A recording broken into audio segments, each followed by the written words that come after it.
Too much between first and last, only about 4 lengths covering them. Dilly Dally striding up with Slice of Paradise to get the Danabar Crown Princess. Over on the far side now, Beautiful Gem in the clear, but Dilly Dally got to the clock tower and she's in front by about a length here to Danabar Crown Princess. Dilly Dally in the last 100 starting to roll about a bit. Danabar Crown Princess drive hard, but Dilly Dally on the inside, all close. She's all over the track. Danabar's made a dive at Dilly Dally. Close between them, Crown Princesses right up there on the outside, and then Legally Bay, Beautiful Gem, Carlton Spirit, followed further back in the field then by a Bit of Knowledge, and then came a Slice of Paradise. Behind these to finish in the race is Tuscan Sky and Living Spirit, and then Willow Wind towards the end with Bella Corona, and one more is Tycoon Diva. Noel Callow, the winning rider for Mark Kavanagh, that filly only having her third start. 12, 4, 2 and 7 are the numbers. Carlton Spirit ran officially fourth. The New South Wales first four was $23,752.50, and the running double in Victoria, 11 and 12 the numbers, $122.30. Danabar taking the Aquavita Stakes at Flemington. Now let's take you to Doomben, race 2 with Al. Now we're just about... That's only having her third start, and she's coming down the straight at Flemington on Oaks Day with, I'm not sure how many's here, but there's a lot of people here and it normally scares them, and she just put her front foot forward and did the rest. Top. The idea for her, Noel, just having a look at her, there was a little bit of money for her in the ring. You're not to know that when you get around to the gates, though, but was the idea probably just to sit off them a little bit, because she just tended to roll a little bit forward, quicker than normal? I was instructed to ride her, just didn't mind the speed. She jumped so well. I didn't want to drag her back, and I just rode her how she felt, and she was under pressure a fair way out. I didn't go to her till I really had to, but to her credit, I got at her a little bit early, and she just kept sticking her head out and had a real good dip. That was obvious when we had a look at the aerial shot sitting above you, having a look at it. It was just a bob of the head all the way, and she just kept going as straight as a gumbo, and that's what's cost the other horse on the inside the race. Yeah, it was hard work too. Good one. Thank you. Thank you very much. All right, that's Noel Callow, who's just picked up the previous race at Flemington with Danabar only having her Princess and Dilly Dally. 12, 4, 2 and 7, and weight is right. Now looking ahead to the... Well, one guy that's no stranger to the big events here on Oaks Day is Jason Patton, and he rides an interesting runner in the All Greys race, Media Magnate. Jason, first up for a new trainer and your brother-in-law. Yeah, it is. Andrew got this horse probably 10 weeks ago and brought the horse along slowly, and we've set it for this race. You would be no stranger to the horse. You would have ridden it in a fair bit of work when Mike Moroney trained it? Yeah, I rode the horse a few times in track work when Mike had it, but never in a race, so it's we're all learning.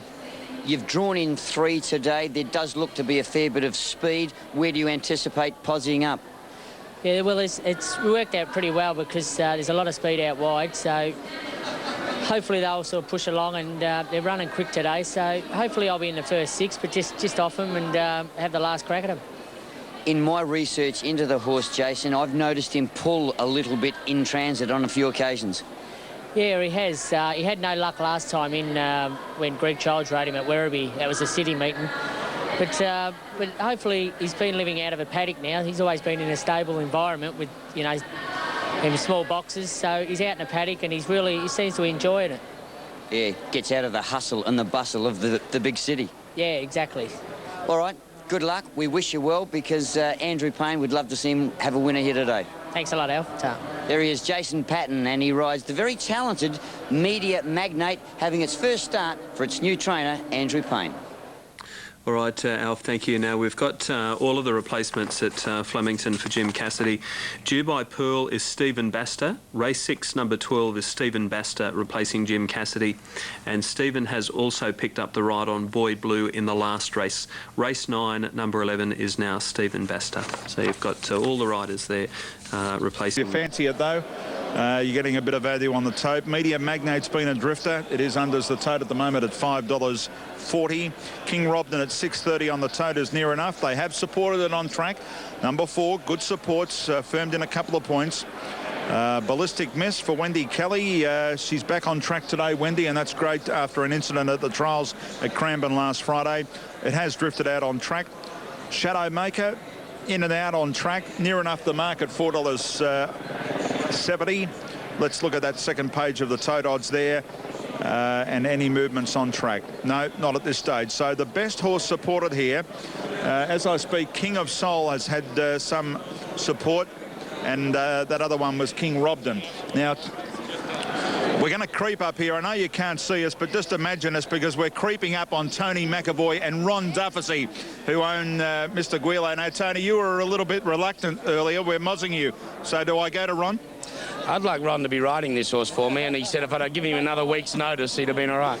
Ron, what about Mr. Guilo and the Greys? I think he's seen better days, but no bet, just hoping, yeah. OK, now, Tony, what about later on? You've got Portland Damask. They put the pacifiers on for the first time here.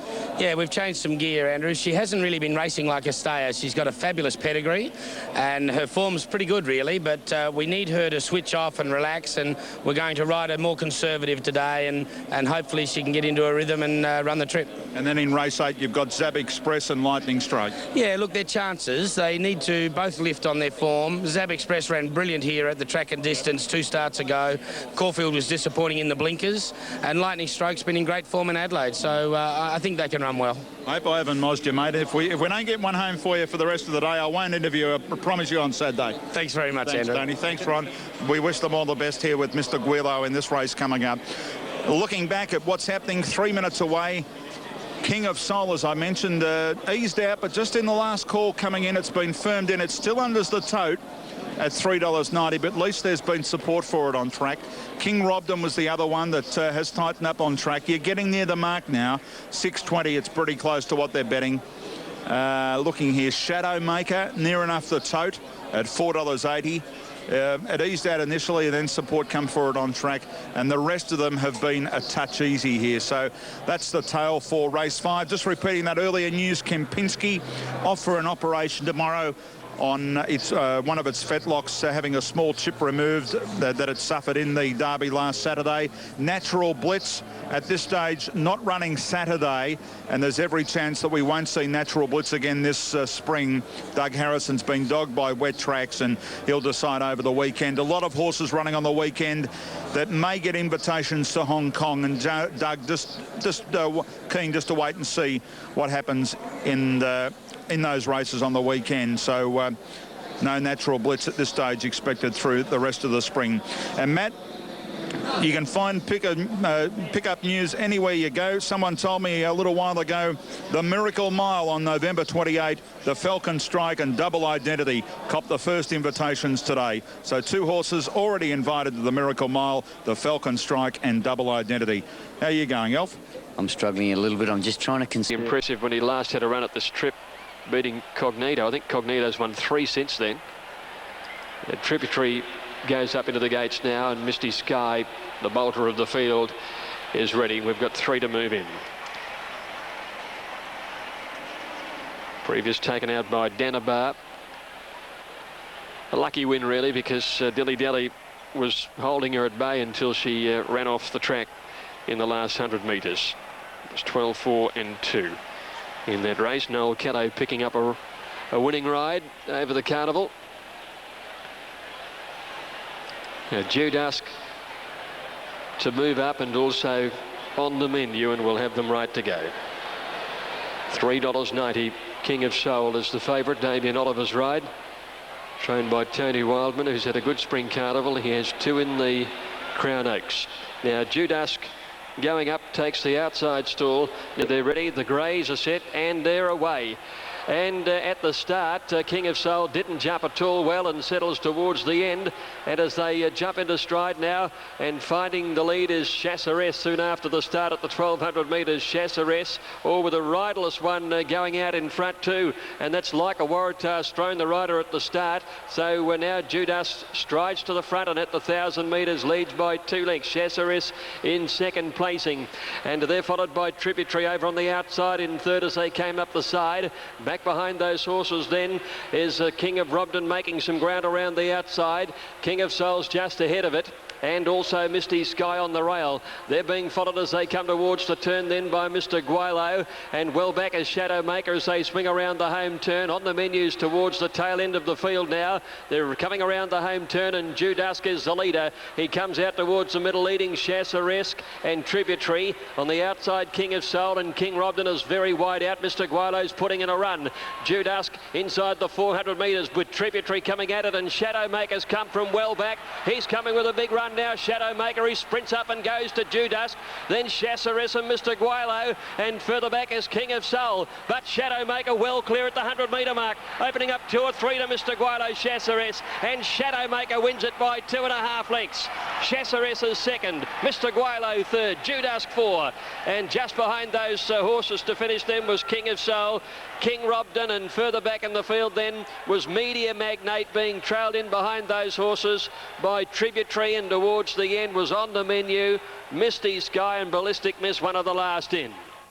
Shadowmaker, number 8, ridden by Karen McAvoy, trained at Echuca by Gwenda Johnston, has got up at 5.10. Chasseresque, number 10, ridden by Greg Childs, and Mr. Guelo, ridden by Stephen Arnold, is third. Officially fourth in that one goes to horse 11, that is Judusk, in the New South Wales first four, $6,789.70, and the running double combination of 12 and 8 in Victoria, $49.40. Noel Callow came off at the start off Like a Waratah, number 5. He was dropped shortly after the start, but is okay. He's back onto his feet, and Noel Callow has come through that little incident unscathed. Shadowmaker just burst through the pack there of greys and went away to win impressively. That was his 4th win today. All right, next race at Flemington is the big one, the VRC Crown Oaks over 2,500 metres. We're off to Doomben. Larry Olsen's got Doomben. Tony Brassell's tip, race 3, number 12, It's Not Fair. Rod Hurley on board. Broadcaster Rex Hunt had a winner at Flemington earlier on. He owns Carnegie Pops, who won the 2nd race at pretty big odds, and he spoke to Andrew Bensley. Well, I can tell you a little secret that before the 2nd race, the man beside me, who's well known to all AFL followers, Rex Hunt, couldn't get into the manor yard to see his horse Carnegie Pops, but you jumped the fence after it won. I tell you now, Andrew, I reckon Jack the Ripper had more chance of getting in here. There's blokes here who get a job once a year to look at blokes like me and say no. Well, just remember, there's 363 other days in the year. But quite seriously, I'm just elated on behalf of the owners. Carnegie Pops is a serious racehorse. He was a little bit light on the last preparation. We won a nice race at Caulfield, and he's come back 2nd up from Geelong, and he's going to win a better race than this, a 2,000-metre race. But he's done very, very well in the paddock, and Mick had him a treat today. What about Melbourne Cup time? The carnival just rolls on, Rex. It's a special time. Well, it is, and a lot of people make it a special time for the wrong reason. And I can accept the alcohol and all the partying and that sort of thing, but this is, if you're into thoroughbred racing like my wife and I are, Carnegie Pops and Party Boy are pets to us, and we take them carrots down the paddock and that sort of thing. And we come here to see the best horses running around. And if you take notice and get your hand out of a VB long enough, you'll see the best horses in Australasia here. No doubt. And I tell you what, to win a race today on a Group 1 race day is a sensational thrill. Have you got a tip in the Oaks? Look, I just think Damien and Friedman, what a combination. Look, Timberina, is it? Is that the one here Saturday? I just think Damien is just a Group 1 specialist, and I think at $1.80 he's going to be pretty short, but just pop your money on him. Well, you and I go a long way back, but I tell you something, I know who's got more money than what we started with. Well done today. And I can tell you now, money only means something when you got none, and I feel sorry for you, Andrew. See you later. Rex Hunt, feeling sorry for me? He's got to be kidding. We're back with more shortly. He'll have plenty of money if he backed his horse earlier on. It paid $37.30. Carnegie Pops won the 2nd race there at Flemington. Area from Echuca taking this. And I suppose for those of us that had the chance to have a look at the aerial shot, Karen, we probably gathered or probably got a better idea of how good this horse went for you by looking from up above. There wasn't much of a gap there, but boy, didn't this horse find it and let down. Yeah, he made my job a lot easier. He travelled really well, and I was able to point his nose wherever I wanted to go, and to his credit, he just kept letting down in the straight, and he kept improving and kept quickening up, and makes my job a lot easier. It's only what 5-6 starts ago this horse won a maiden at Ballarat, and yet he didn't look a horse that was just out of maiden class either. Well, he's improved, and he's improved again today. So he's a horse that travels quite well, and they're doing a great job with him, Gwenda and Mick Johnston. So good luck to them. They were wrapped. 2 for the carnival. More to come. Hopefully, we'll like the next one, the Oaks, so you never know what happens. Good luck. Thanks. All right, Karen McAvoy there getting... All right, have a look at this. Have a look at Karen bursting through the centre of those horses, or Shadowmaker bursting through and just racing away. He was far too good. He just had to get a run, and he made one by coming through, and that's a fantastic shot, that the aerial footage looking right down the over the top of the home straight. Shadowmaker and Karen McAvoy getting the money in race 5 at Flemington. And Karen's riding Royal Mask in the Crown Oaks, which is next. Go with the replay of the Group 1 Crown Oaks. Set. Racing. And Special Harmony jumped okay, so did Romanikov. Ricky Dick and Danish Peak began quickly. Dane Beltar shooting over to the rails. Royal Mask goes forward as they go past the judge now, and Danish Peak from Royal Mask. Rinky Dink and Grantley slotting in 4th on the outside on the yellow colours. Special Harmony tucked away 5th on the inside with a perfect trail. A length and a half further back, Romanikov, and then Dane Beltar. 2 lengths away, Timberina with Dubai Pearl on her outside. Another 2 lengths further back in the field, Infinity, Portland Damask, and then Charmview and Generosa last. Up the side near the 1800 metres, and Danish Peak the leader. Royal Mask a length away second. Rinky Dink on the rails in 3rd. She just wants to tuck a little bit, followed then by Grantley in 4th placing. Special Harmony, the favourite, is 5th on the rails. A length and a half further back, Romanikov. They're being followed Dane Beltar, 1.5 to Timberina on the inside of Dubai Pearl. 2 Infinity, Portland Damask, and then Charmview. And Generosa on the inside, about 15 from the leader. They're inside the 1600 metres, and Danish Peak sets a moderate tempo out by a length and a half. Royal Mask is second. Rinky Dink is a neck away on the inside. Grantley enjoying a lovely trail, and so is Special Harmony. 1.5 Romanikov, 1 to Dane Beltar, a length Dubai Pearl. A length and a half further back is Timberina, and they're followed 2 lengths away by Infinity, and then came Portland Damask, 2 lengths to Charmview, and Generosa last at the 1100 metres in the Crown Oaks, and Danish Peak made play. Royal Mask a length and a half away. The pace is a lot stronger now. A length further back in the field, Rinky Dink, followed by Grantley, Special Harmony. A length and a half further back, Romanikov, Dane Beltar, Dubai Pearl, and then came Timberina spotting the lead at 10, and then Infinity, Portland Damask, Charmview, and Generosa is still last as they come to the turn at the 700 metres now, and Danish Peak leading by 3/4 to Royal Mask. Rinky Dink, Grantley to the outside, and then Special Harmony in the red sleeves still lying 5th on the rail. Then came Romanikov, Dane Beltar, and then came Dubai Pearl as they swing for home. Timberina's a good way back on the rail.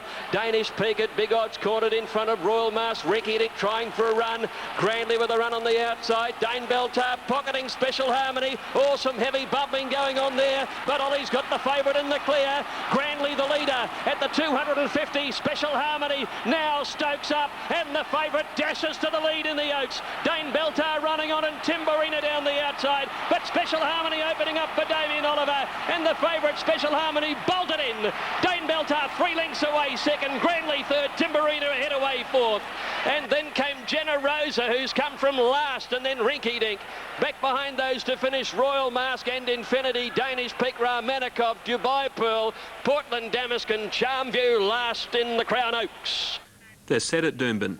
Harking back to what went through your mind from Saturday, where Timberina got the better of you that day, today. Well, I mean, I knew we could turn it around with the weight difference, and particularly today when the track came up firm, because having rode Timberina on the firm track the start before, I knew she was better on softer ground, and my filly, you know, she probably likes it firmer. Not a lot of pace in the race. What didn't seem a lot of pace in the race. How did that suit you? Yeah, no, they went very slow, you know, which prior to the race I thought they might, and it suited us because I knew I was on the best filly and she's got the best acceleration, so when they go slow that really plays into us. What about the 300 there? I think Harron D. Oliver needs just a little bit of luck here, and I think the hearts are in the mouths of favourite backers, but from your point of view, she always travelled well. Yeah, well, she probably travelled too good. When the gaps came, she kept pulling herself up there. When I had to switch across the hills at the top of the straight, there was no way they were going to hold her in. She was just going too good, so once she pushed out the road, she was it was all over. Ollie, congratulations once again. As I said, you're now in the annals of history. 3rd time lucky. Well done. Thanks, mate. All right, Damien Oliver.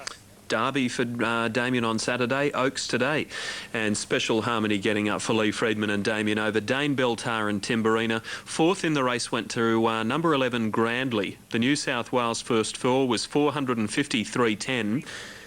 And here's some news. In the rider of the third horse is looking at the video. A delay with correct weight on the Oaks. Stephen King, who rode Timberina into third placing, is looking at the video. Now, the running double at Flemington, combination of 8 and 1, paid $10.90. And weight has gone through. Stephen King is satisfied, and correct weight is there. Now, We're with Lee Freedman after winning the Oaks. Her effort was pretty exceptional again today, Lee. She's brilliant. She's been the best filly all year. She's the best filly in the country, and she showed it today. Yeah. When did you think that you had an Oaks filly? Virtually day one we thought she was an Oaks filly, because she did everything like an Oaks filly. Damien's always had huge opinion of her, and we just basically said the Guineas was a bit of a bonus along the way, but that's what we were after all the way through. Had the nice run, but then really Ollie had to do something to get out of where he was. Yeah, well, she's a big, strong thing. She just pushed that thing out of the road and off she went. Yeah. And didn't she sprint when she got out? Yeah, well, that's the one thing we knew she'd be able to use as a weapon against the other horses. She's got a devastating sprint, and if she travelled well, she was always going to use that at the finish of the race. Can you relate the other two Oaks fillies to this win? Oh, this is our best, no doubt. She's got the best turn of foot. She could go on and be something really special. All right, go and enjoy it. Thank you. Lee. Lee Freedman winning the Oaks here at Flemington. And she's now won 2 Group 1 races this spring, Special Harmony.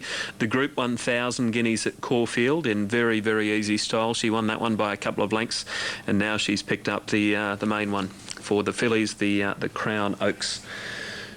And again by a comfortable margin. Now, correct weight at Doomben 1. Struggling for a good ride. There he is being presented the Oaks Trophy. Big meeting on Saturday, of course, the final day of the Melbourne Cup Carnival, the Group 1 Emirates. We've got 16 plus 3. Some of the field for you: Clangalang, Barrier 12, Shogun Lodge 6, Scenic Peak 8, Rosina Lad 4, Umrum 11, Titanic Jack 10, Sportsman 17, True Glow 2, Boreal 1. Then down to Forum Floozy 19. It'll come in a few with the emergencies if they come out. That's some of the main hopes in the Group 1 Emirates on Saturday. In regard to Clangalang, Gerald Ryan is extremely happy with the horse, destined for a trip to the Vase if it runs good on the weekend, the Hong Kong Vase at Sha Tin in December. And Into the Night is also running in the Hilton International. It's drawn 16 down the straight. Outside it'll come new jockey Darren Beedman replaces Damien Oliver.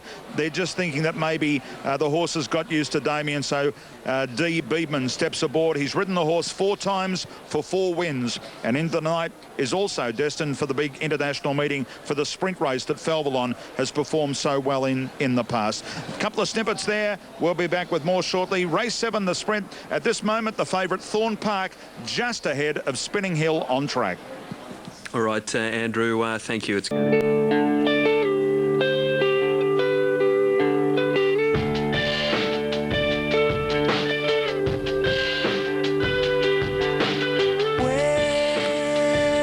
Race 7 at Flemington. Runners are in the mounting yard. Spinning Hill favourite ahead of Thorn Park. Let's have a look at these 7 sprinters. We'll start with Bomber Bill. He's 8 years old, Alf Matthews. Ran a good race in the Salinger on Saturday. He ran 4th. He certainly did.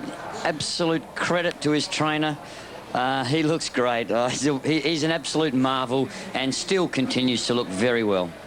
Century Kid is one of the outsiders. He carried a fair bit of weight last time out at Rosehill and ran 2nd to Presently. Yes, weight-wise, I just think, look, I'm not saying he can't win because he's the real speed machine. He does look well, might be just carrying a bit, but he's the type of horse, he's old enough now that he'll continue to look exactly the same. Thorn Park, we just heard from Glenn Boss, who was of the opinion that Thorn Park will be better off for the experience of having a run down the straight on Saturday. It's always a bonus. He's one horse that can probably take advantage of not getting too far away from these horses, because I've got no doubt they'll all be trying to hang on a little bit and not go too hard, and that puts Thorn Park in a position probably 4 or 5 lengths off them at his own leisure, nice and relaxed. He gets his chance. Now here's one horse who loves Flemington and loves racing down the straight, Chong Tong. And looks very well too. Against these horses at the weights, not quite sure whether he's quite up to this. But look, his straight form is very good, and his second up form also is indeed nearly perfect. to Spinning Hill, this top-class mare. Here she is coming down with Guy Walter. Runner-up in the Moya last time out at Moonee Valley, where she started the very firm favourite. And the extra distance here of the 200 to the 1200 will suit it a lot better. She looks very well. She's a lovely mare, and no doubt, and obviously, a very classy mare. She's 7 years old, Spinning Hill. Brief Embrace, number 6, trained by Peter Moody. She raced on Saturday in the Salinger. She ran 5th, beaten about 3.5 lengths. Yes, but she did win, and I backed it, but unfortunately it was the outside division only. She does back up quite well. She has in the past. She looks very tight. Weight-wise, not sure. Goes up from 51 to 55 here against these sort of horses. I just think it may be a touch beyond her. And at number 7, Our Egyptian Rain, trained by Graham Begg at Randwick, the winner of the Moya Stakes at Moonee Valley over 1,000 metres. Yeah, look, I think this horse will run well. I'm just not sure whether it'll get enough cover. They deliberately tried to hold it up back behind them the other day, and I tell you what, another 3 strides, it would have got away from Nash, I would have thought. Today, I don't think there'll be as much speed. It'll have to nearly lead and face the breeze unless Century Kid goes very fast. I'm not saying it can't win, but it looks well. It's a query runner, guaranteed. All right, thank you, Alf, and we will return to you for the late mail, your top 4 selections in a few moments' time. Weights right at Port Lincoln, 3, 10, 7, and it was a New South Wales ready to jump. Let's join Greg. Rightio, Matt. Group 2 race coming up here, and traditionally it's a small field. Switched back to the shorter course some years ago, about 10 years I suppose now, 9 or 10 years. Last year Choisir took the race out, ridden by Glenn Boss, and before him it was Belle de Jour, ridden by Patrick Payne. Each of those riders with live chances here today. They ride the first 2 favourites, Thorn Park, Glenn Boss, Spinning Hill, Patrick Payne, and Spinning Hill is the best supported of these. Thorn Park has continued to ease at every call. They open virtually equal favourites, but although there's not too much in it on the tote at the moment, Spinning Hill is a more pronounced runner, and they're about to call them up.